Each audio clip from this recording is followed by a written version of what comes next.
Какая страна? Вот почему проиграла наша сборная по футболу. Потому что плохой тренер, гнать его в зашей, и его, и министра по спорту Мутко, и нашего председателя комитета по спорту. Сидят чиновники, миллионы получают, и сотни миллионов игроки. А игры не получается, потому что не те стоят на руководящих постах. Как вот в Думе. Выступает депутат, все, молодец, говорит, а никто не слушает, потому что тему выбрал не ту. И читает. И одно и то же 10 минут. И на каждую минуту одну тему. Вот футбол, теперь перехожу к другой теме. Вчера еду, слушаю, Соловьев, депутат от КПРФ, назвал нас жириновцы. А зачем? Мы же не говорим коммуняги, сидят в Думе, понимаешь. Зачем какие-то ненужные ярлыки? Есть партия ЛДПР. Жириновцы партии нету. В свое время мы так называли гитлеровцы по имени руководителя фашистской Германии, тех, кто его сторонники. Я даже сам не жириновец. Сам я даже не жириновец. А тем более ни один депутат. У них есть фамилия, имя, отчество и официальная структура. Когда вы ее отвергаете, да, мы тоже будем отвергать. Называть вас так, как вас в народе называют. На ровном месте делаете конфликт. А он ведь юрист Соловьев. Пусть бы к Зюганову подошел бы, поинтересовался. Он даст ему добро, Зюганов, нападать накануне выборов, значит, в другую парламентскую партию. Мы же тоже можем нападать. Вы не хотите 18 сентября выборы делать? Мы вам устроим выборы в марте 2016 года. Или в сентябре этого года устроим выборы. Вот лучше, в сентябре этого года. А хотите еще раньше. Поэтому давайте вот не пытаться навешивать ярлыки. Мы уже с вами здесь давно сидим и хорошо сидим. Да? Ведь хорошо сидите. Кое-кто уже в других местах сидит, но опять сидит, не лежит. Дальше у нас с вами, значит, сегодня поздравляют Чубайса. Но имею право выразить протест. Какой юбилей? Да, 60 лет. Но что он творил?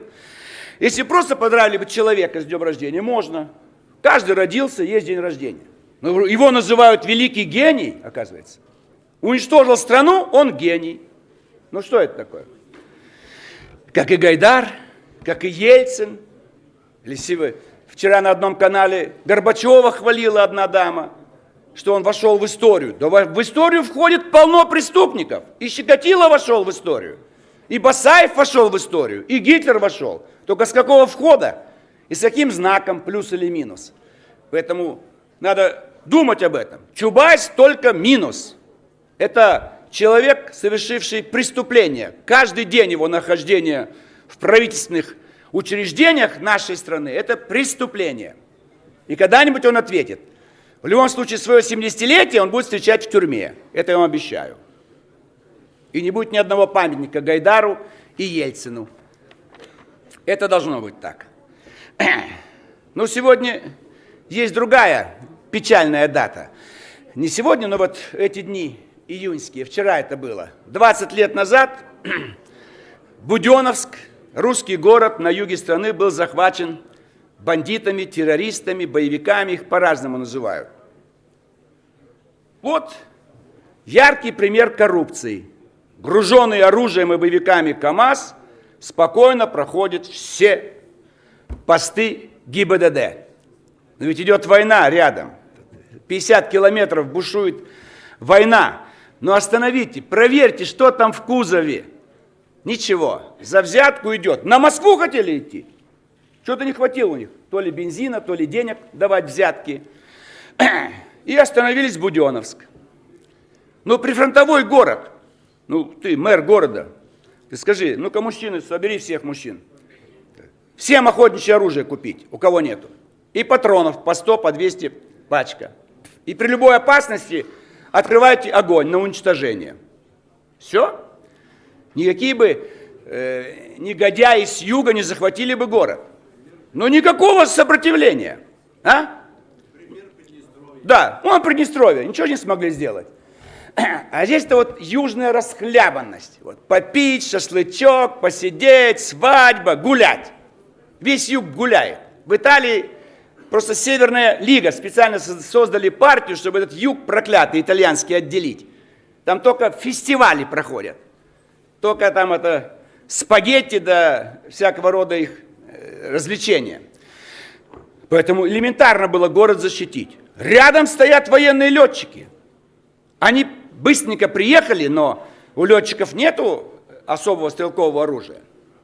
Что делает Госдума? Сидят здесь, только фракция ЛДПР. Заказываем самолет и прямо на военный аэродром Буденновска. У нас во фракции Кашпировский Анатолий, психотерапевт, врач. Сейчас тоже есть психотерапевт, Фургал, но что-то мы его не чувствуем, чтобы он что-то такое нам говорил. Он пообещал, говорит, я пойду к Басаеву, я его уговорю сдаться. И пошел смелый человек. Это бандиты были, они убивали всех подряд. Им терять было нечего, смертники. Я не говорю, что под его влиянием, но он там долго находился, все это телевидение показывало, ничего не обманешь. В конце концов, не сдался Басаев, но оставил город и ушел. Потому что разрешил Черномырдин, тоже мне, великий премьер-министр, с бандитом по телефону разговаривает, по имени называет. Мы там были, и спецназ сказал, мы можем всех их уничтожить. Спецназ был уже на 2-м этаже больницы, приказа не было. Приказ не давала Москва. Кому-то в Москве нужно было продолжение войны. И плевать им на мирных жителей, которых убивали. И по приказу от Москвы отпустили. Сколько он еще лет нам кровь портил, Басаев со своими боевиками. Как из Первомайского в Дагестане отпустили бандита. Утром ушли спокойненько. Приказ опять отпустить. Постоянно. Когда в Афганистане мы достигали успеха, или на Кавказе, из Москвы, из Кремля шел приказ прекратить наступление, отступить, сдать позиции. Потому что там уже в Кремле сидели те, кто хотели сдать страну, проиграв Афганистан. Проиграть Кавказ, чтобы Россия потерпела поражение. Все команды шли из Кремля. Помощники Ельцина, значит, этот вот, Батурин, будущий космонавт. Вот что такое. Все командиры наши могли. И Грачев мог силами одного парашютно-десантного полка навести порядок. Я у него спрашиваю, ну что не делаете, Павел Сергеевич? Он показывает на портрет. Висит портрет Ельцина у него в кабинете, министра обороны. Все. Приказы не дают. Приказ, вот пускай идет война. Она была нужна таким, как Березовский. А он действовал через дочь Ельцина.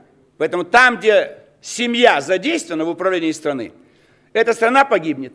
Николай II, 4 дочери, больной сын и любимая жена. И вот Горбачев, и вот Ельцин. Поэтому здесь нельзя мешать управлять страной. И никакая дочь не должна в кабинет до Кремля не допускать. Вообще изолировать. Я бы внес какой-то закон, может быть, чтобы члены семьи первого руководителя страны удалялись от столицы на 1000 километров. Чтобы духу не было. Никаких контактов. Ни жены, ни дети, ни жена, никто, ни теща, ни свекровь, никого близко не должно быть. Тогда будет порядок. Порядок будет. А так пока занимается детьми, женами, так сказать. Вот Ельцин все, Танечка придет, нашепчет. Ведь Танечка сорвала установление в стране патриотического режима. 91 год не прошел. Но в 96 году можно было восстановить все, так сказать, лучшие стороны СССР.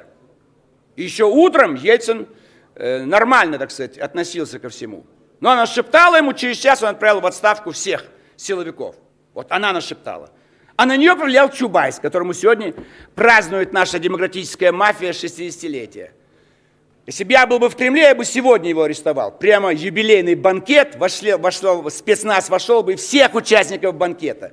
И его лично. И 3 дня на расследование и суд. И на каторгу, на север. Сибирь не надо, мы ее развиваем. А вот на север, Шпицберген, в шахту. На все времена.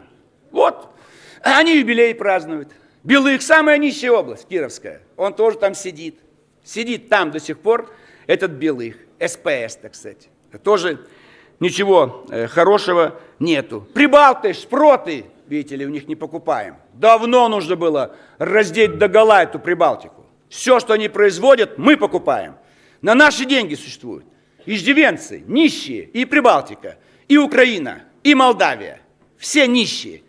Ничего не могут без России, без русских, без наших инженеров. Ничего не могут.